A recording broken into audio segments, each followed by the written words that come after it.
This is an examination of the hidden human condition. This is the Hidden Killers Podcast. The Hidden Killers Podcast. With Tony Bruschi.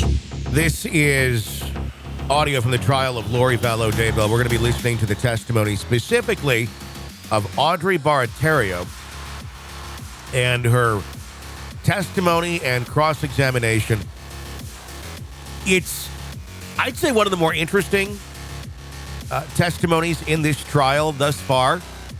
Not quite up there with Lori's son or Melanie Gibb or some of the others, but it's up there. What makes it up there is in the cross-examination that you're about to hear, Archibald flat out, for lack of a better term, calls her a liar. Why?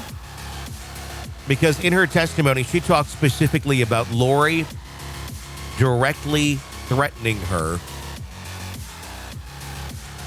to cut her up and bury her where no one will ever find her. Even for this case, that sounds, I don't know, a little extreme, if there is such a thing.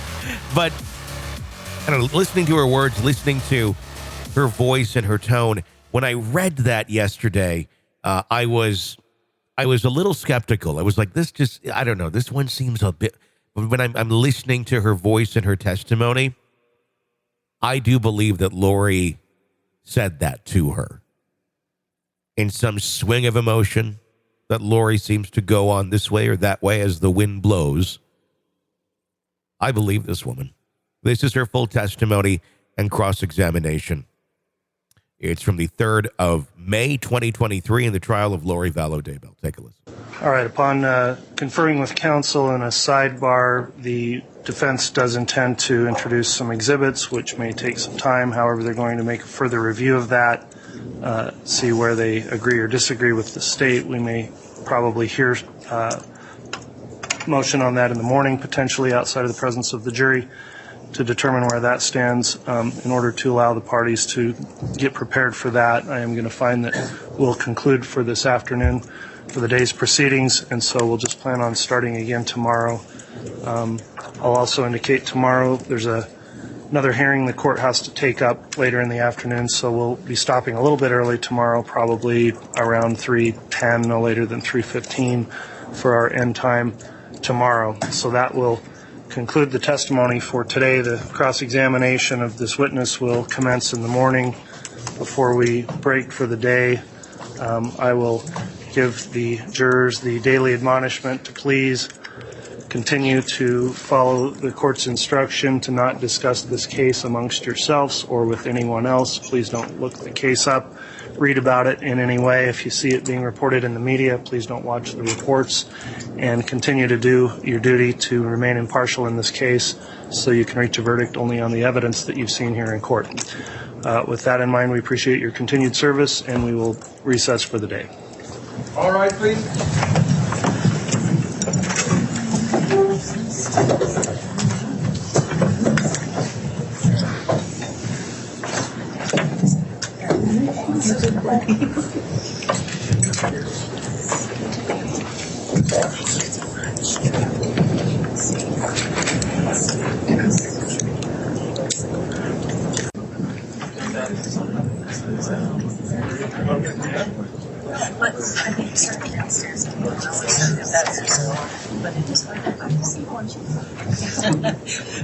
But it's possible.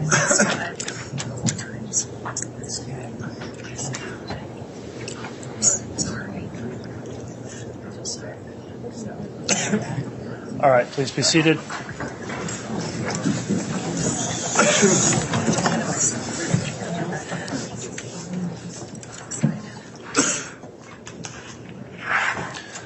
All right, the first matter I'll just take up is as it relates to exhibits that were just admitted.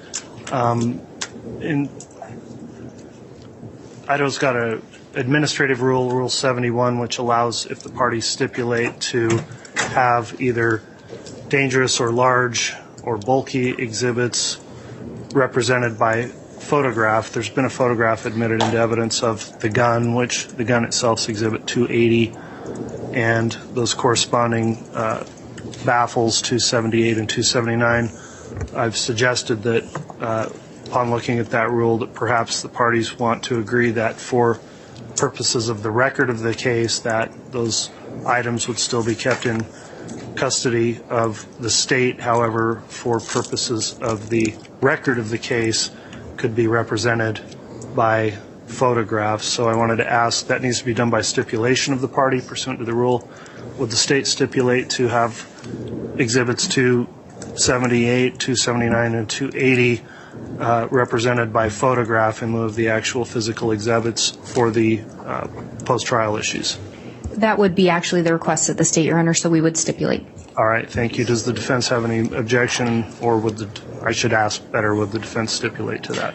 Your Honor, the defense will stipulate, but I'm wondering if the state would stipulate to not use this particular numbered exhibit as the one they're going to use in the Chad Daybell case, so that we don't, for the appellate record, they're looking at, the photograph of whatever number this is, and it confuse it with the Chad Daybell one that's probably going to be used.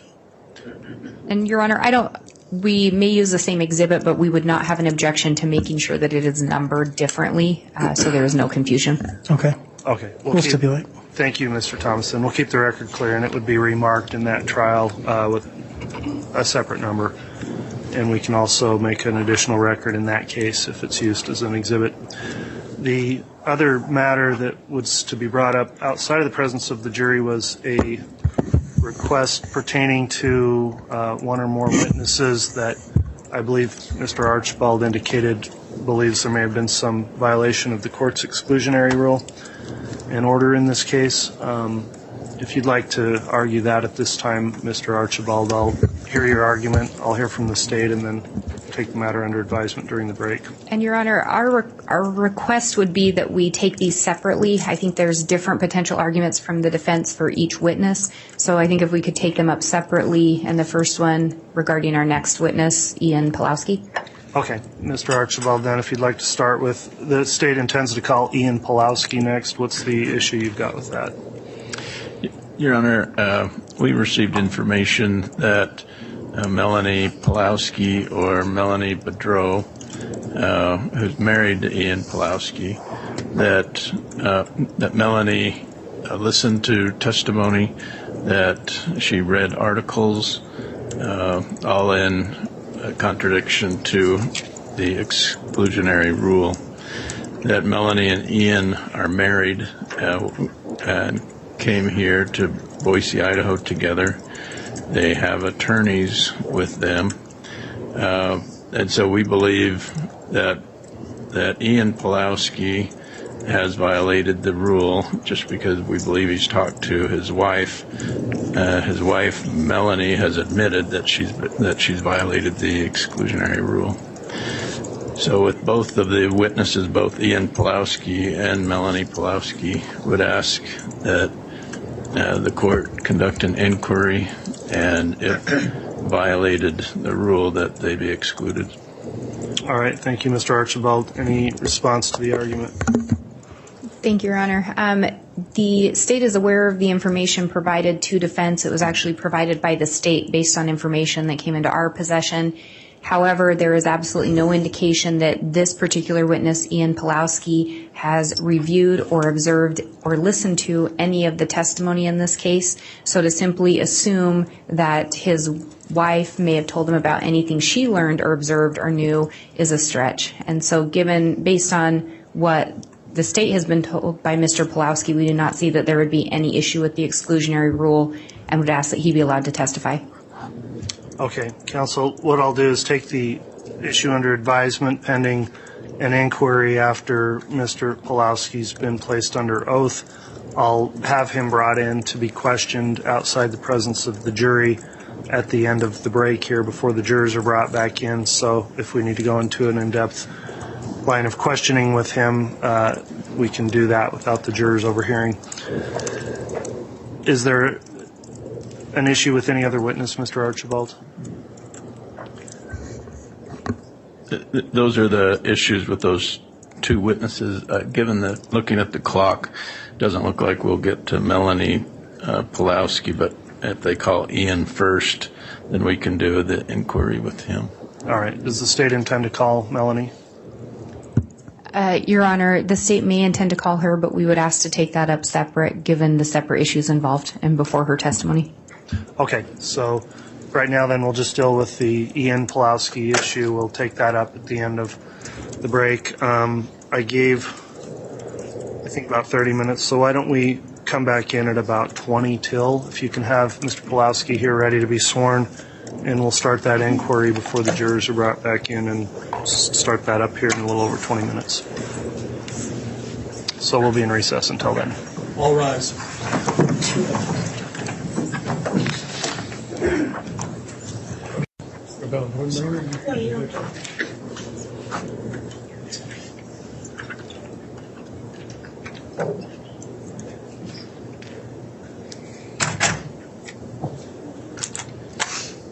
Thank you. Please be seated.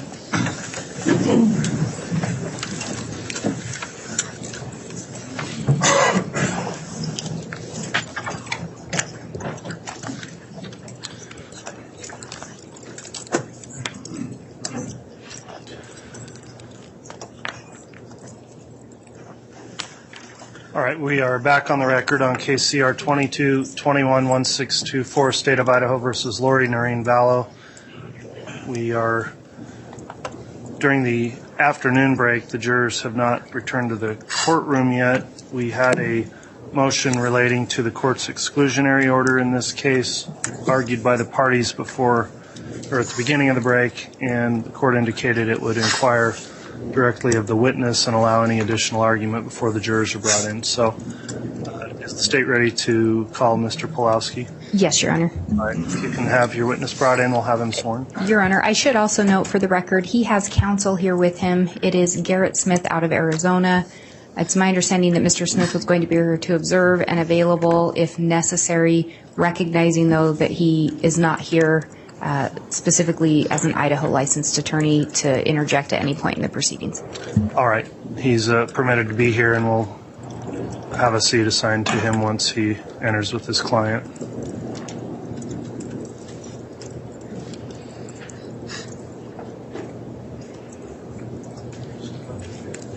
Sir, if you approach me, please.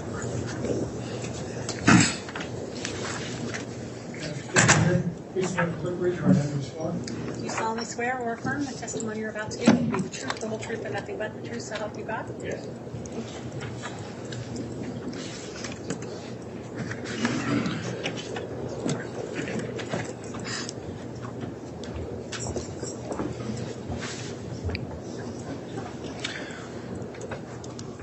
All right, Mr. Pulowski, you've been sworn. The court has entered in this case what's called an exclusionary order relating to a rule that does not allow witnesses to view or listen to other witnesses' testimony in the trial before they testify. There's been some concern that there may be an issue in regards to that order. The concern was brought forth by, well, information was provided by the state, and the defense has made an argument. So I'll have a question or two of my own for you, and then you may also be examined first by the attorneys as we sort through that issue prior to your providing testimony in front of the jurors. So there's some indication that I guess your, would you just indicate on the record who your wife is? Melanie Pulowski. Okay, and the information we had was that she had listened in or perhaps observed some trial testimony. Is that something you're aware of? To my knowledge, she hasn't listened to anything. There was a point where her ex-husband, Brandon Boudreau, testified, and there's some ongoing litigation between Melanie and Brandon, and so there was some information that she read, I don't know if it was headlines, that she had concerns about. I didn't really get any details. There didn't seem to be anything of substance there for her, so all I knew is that he testified. Okay. Have you personally listened to any of the testimony that's occurred in this trial? No. Have you read any of it anywhere on any news report, anywhere online? I've seen headlines, as I've scrolled through my news feeds, but I haven't read anything. listen to any kind of audio feed of any of the proceedings? No. All right, that concludes my line of questioning. Mr. Archibald, you raised the objection at this point. If you'd like to question the witness before he testifies, you can do so.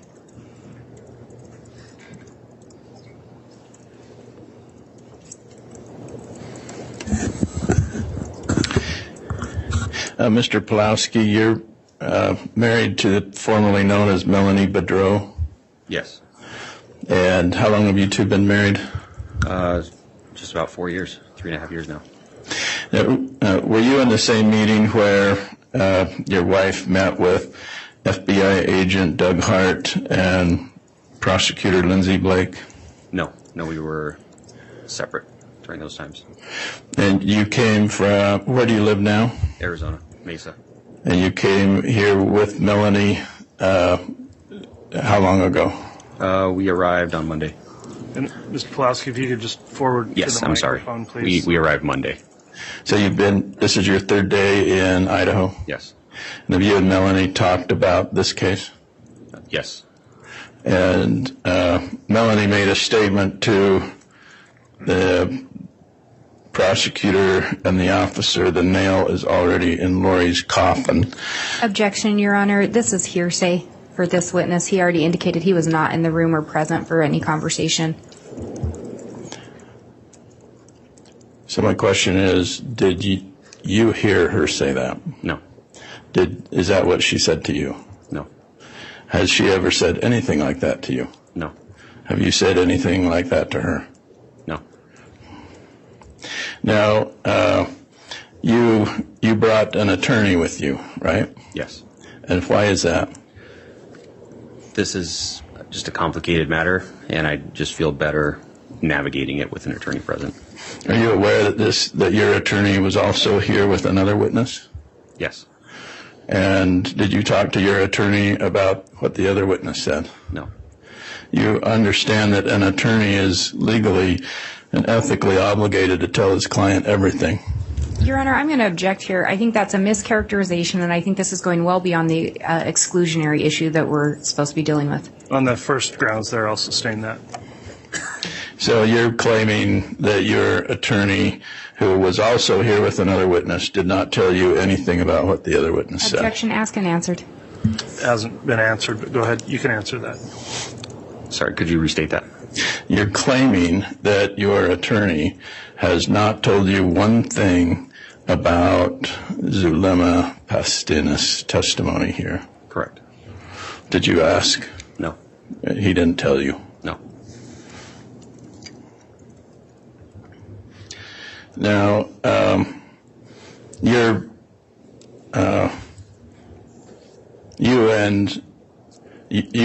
worked with FBI to record people who did not know they were being recorded, right? Objection, Your Honor. This is getting way beyond the exclusionary. That's sustained. The only issue at this point, Mr. Archibald, narrowed in the scope of whether or not he has been exposed to any of the trial testimony for the exclusionary order. So, Mr. Pulowski, you're claiming that you don't know anything about this case because you haven't listened to anything since it started 5 weeks ago. Correct. Did you talk to Agent Doug Hart? Yes. Did you talk to Prosecutor Lindsay Blake? Yes. Did they tell you what had happened in court? No. Did you ask? No. What did you and Doug Hart and Lindsay Blake talk about? We discussed just the testimony that I'm going to be giving. Okay. And so you rehearsed your testimony with them? Correct. I don't have anything else. All right. Thank you, Mr. Archibald. Any questions from the state?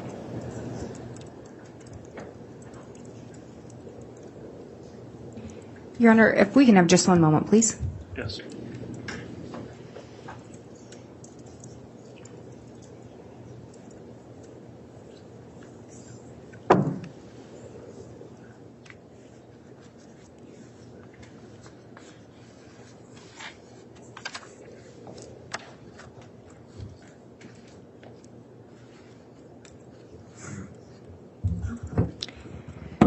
Mr. Pulowski, just to be clear, have you observed, either through reading any articles or recaps of testimony or listening to it, any testimony that has occurred in this trial? Not at all.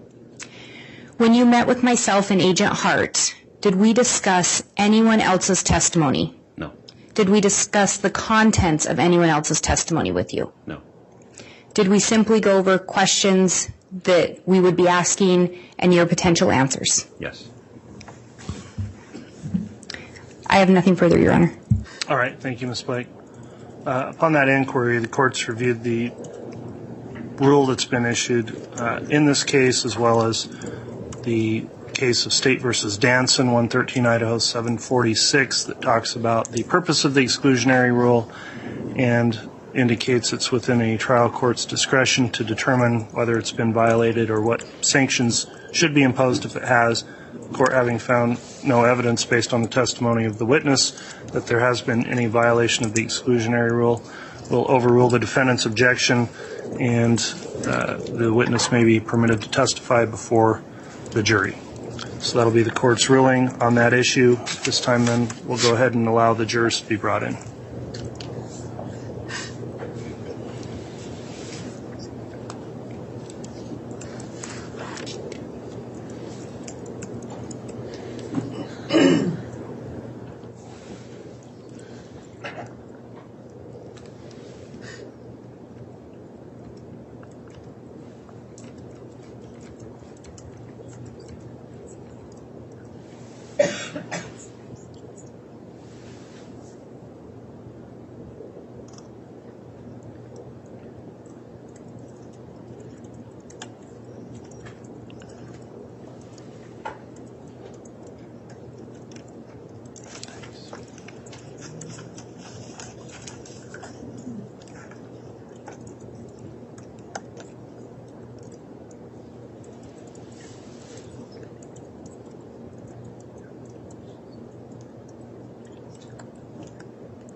All right, please.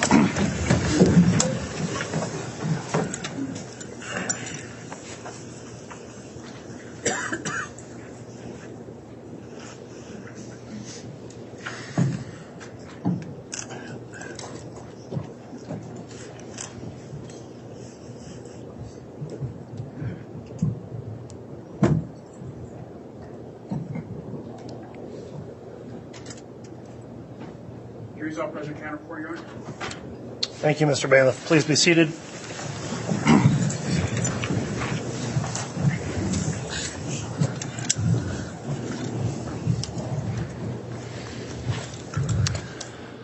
Okay, we're on the record. CR 22211624, State of Idaho versus Lori Vallow. The witness on the stand at this time has previously been sworn. Before we begin with his testimony before the jury, let me just indicate, Mr. Pulowski, if you'd kind of make sure to sit forward and talk directly into that microphone, it'll help keep the record clear. Also, please answer verbally any questions asked and try not to talk at the same time as anyone questioning you. So we keep a clear record. With that, the state can commence with the direct examination. Thank you, Your Honor.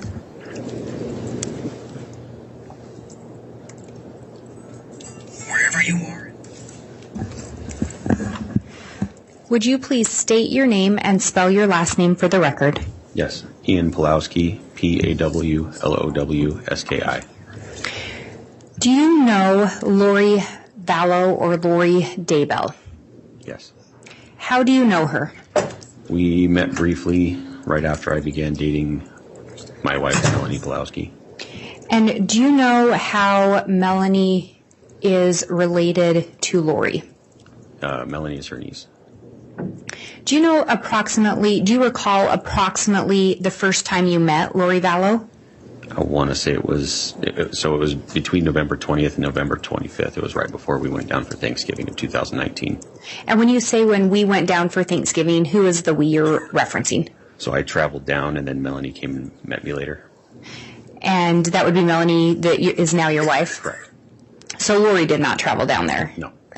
And when you say down there, where were you going? Arizona.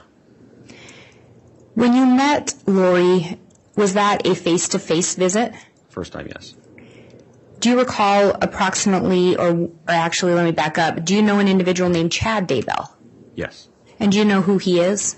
He is married to Lori. Do you recall meeting him? Yes. And when was that? It was the same time I met Lori. Did you meet him in person? Yes. Were they together when you met them? Yes. Do you recall where you met them as far as the location?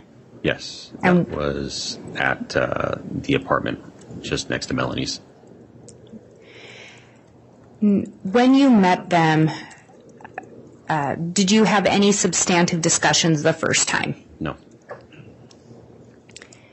Did you come to know or learn of the relationship Melanie had with Lori and Chad? Yes.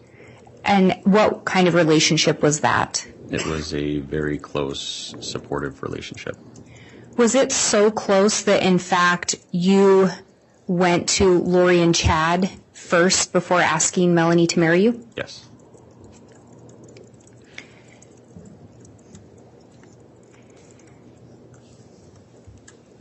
Do you recall approximately how many times you either saw in person or spoke with Lori? It was less than a dozen. And how about with Chad? Fewer. Did you have any conversations with Chad when Lori wasn't present? Not that I recall. Did you have some conversations with Lori when Chad was not there? Yes. At some point in those conversations, did Lori talk to you about her purported beliefs? Yes. What were some of the beliefs that she talked about? Your Honor, I'm going to object this to vague. I will sustain that.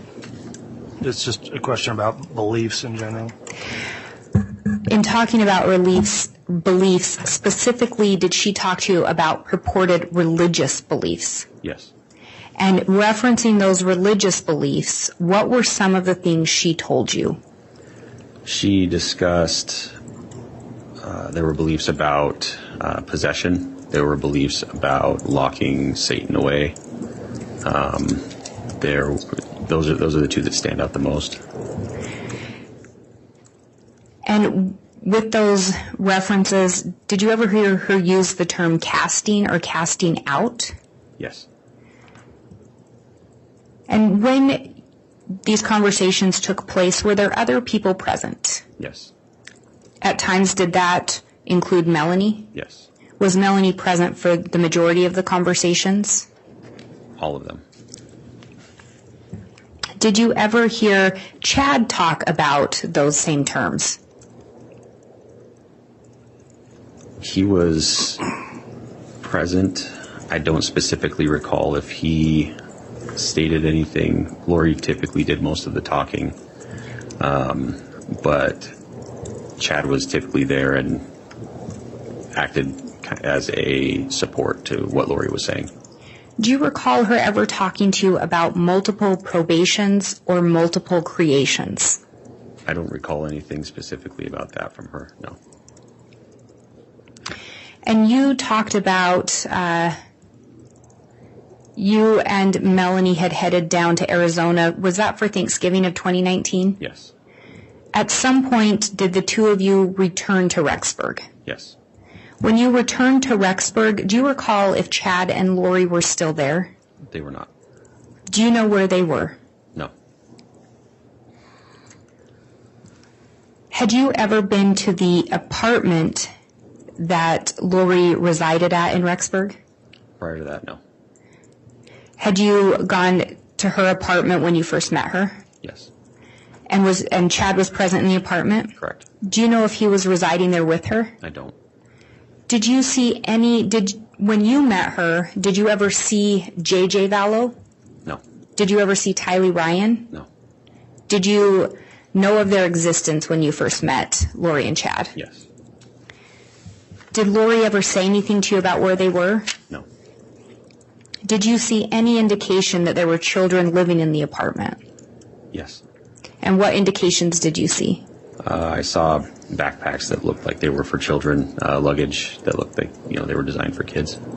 Did you ever look at any bedrooms in that residence? Yes. And did you see signs of children there? No. And when you had conversations with Chad and Lori, did you ever hear Tylee or JJ in the background? No. Was there ever mention of Tylee and JJ in your conversations with Lori? Not that I recall.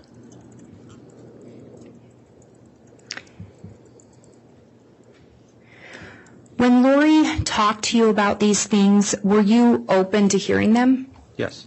And why was that? I'm religious. I'm a member of the Church of Jesus Christ of Latter-day Saints, and a large part of our belief is faith in revelation, and that the church is a living thing. It's not done progressing. It's not done growing. And so part of that is, you have to maintain an open mind when new things come. So if I was going to learn something new, it would either be through one of the Lord's servants, or I'd receive the revelation directly. So that and at that point in my life, I was kind of going through a religious renaissance of my own. I was trying to, I had just gone through a rough divorce, and I was trying to rebuild myself. So I was open. Does that answer your question? Yes, I think so. And about how long did it take for you to determine that you were not open to the ideas being presented by Miss Vallow? A few days. And were there some specific things she was telling you that made it so you were no longer open to what she was talking about? Yes. And what were those things? So one of those things was the possession. The people who she was saying were possessed was one of them. The rankings that were being given, people being determined as light and dark, was alarming. That sounded to me like something that could not change. It was a predetermined thing. Talking about light and dark contracts that were signed before this life. I know there were a few others, but they don't come to my mind right now. When you talk about the light and dark, who is it that was telling you about the light and dark ranking system? So the first time I heard about that, I want to say it was Melanie that explained it to me, as she had heard it from Chad. That was the first time. At some point, did Lori talk to you about the light and dark system? It was referred to in conversations, but never directly explained. And you talked about some of the people some of the people Lori was saying were possessed. Do you recall who some of those individuals were? Law enforcement. Did you ever hear her use the term zombies? Yes. Was that also in reference to some law enforcement? Yes. Were there specific officers that she referenced? Yes. Who were they, if you can remember? Detective Hermosillo and I believe Detective Hope, if I recall correctly. And do you know if they work with the Rexburg Police Department? They do. At some point, so you were no longer open to the beliefs or the religious beliefs that she was purporting to have at that point. Right. At some point, did something cause you concern? There were numerous things. The point where it really turned for me was the morning after my marriage to Melanie. Melanie had dumped her fears on me. Her just everything that she'd been experiencing, there's just a whirlwind there's a mess going on. And she shared everything that she thought and worried about with me. And so the morning following that, we were staying at the Bellagio in Las Vegas, and my two children, Max and Lily, were with me at the time. The next morning I got up and my daughter was gone. We couldn't find her anywhere. She was gone for about 15 minutes. We looked all over the room for her. We were calling for her. Not a sound. She was nowhere. And then finally I hear some giggling from behind a curtain, and I can see her feet underneath, and she comes out. She thought it was the funniest thing in the world. But for me, after hearing everything that I had the night before, that was terrifying. And at that point I decided I'm not going to give this a chance. I'm not going to mess with it. Something needs to happen. And were some of the things you heard regarding Tylee Ryan and J.J. Vallow? Yes. Did you have concerns for their safety or their well-being after what you learned? Yes. Did some of the things deal with an attempted shooting of Brandon Boudreaux? Yes. Did you have concerns about you and or your ex-wife's safety based on some of that information? Yes. And because of that, did you end up going to law enforcement? Yes. Do you recall approximately when you met with law enforcement? I want to say it was December 5th or 6th that I met with them. And that would have been of 2019? Correct. And when did you say, and I may not have asked you, but when did you get married to Melanie? It was November 30th, 2019. So less than a week later, you were at law enforcement? Correct.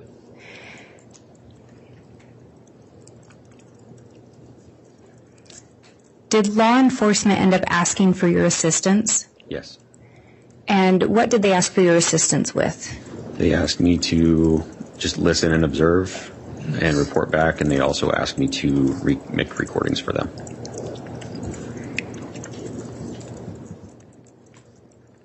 And did they instruct you to make sure that you were present and party to any conversations you were recording? Yes. Did you in fact do that? Yes. Did you produce the recordings to the police department? Yes. In those recordings, did Chad ever confess directly to a crime? No.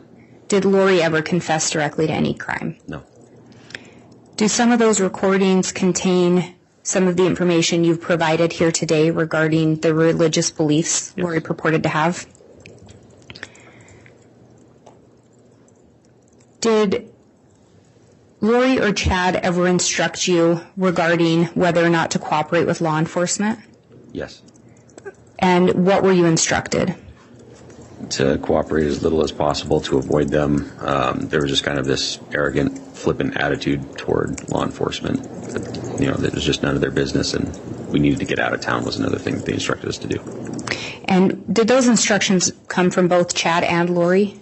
It was mostly Chad pushing us to get out of town.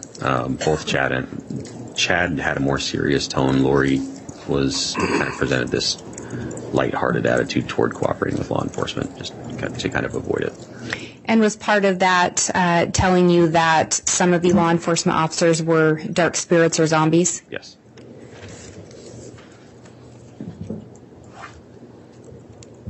Just one moment.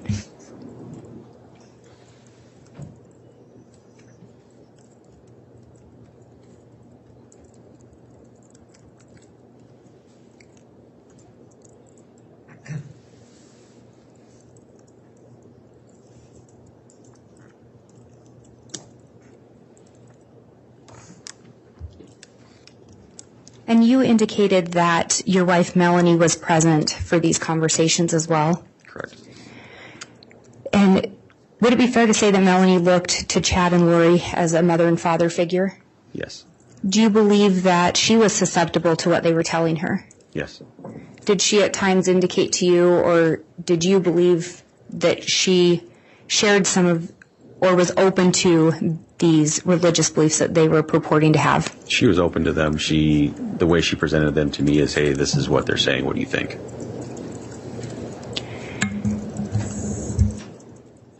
And would you say out of the two of them, Melanie was closer to either Lori or Chad? Absolutely closer to Lori.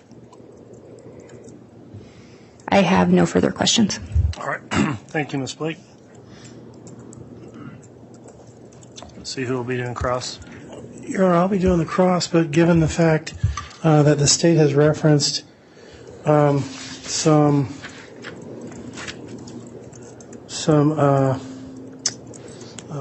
wire or recordings, we were planning on hearing those, and we're not going to be prepared to offer those up. That's going to be a big part of my cross-examination, so I'm just wondering if the court's willing to break a few minutes early today so that we can get that onto a drive so that he can testify as to that. And, Your Honor, can we have a brief sidebar? Yes.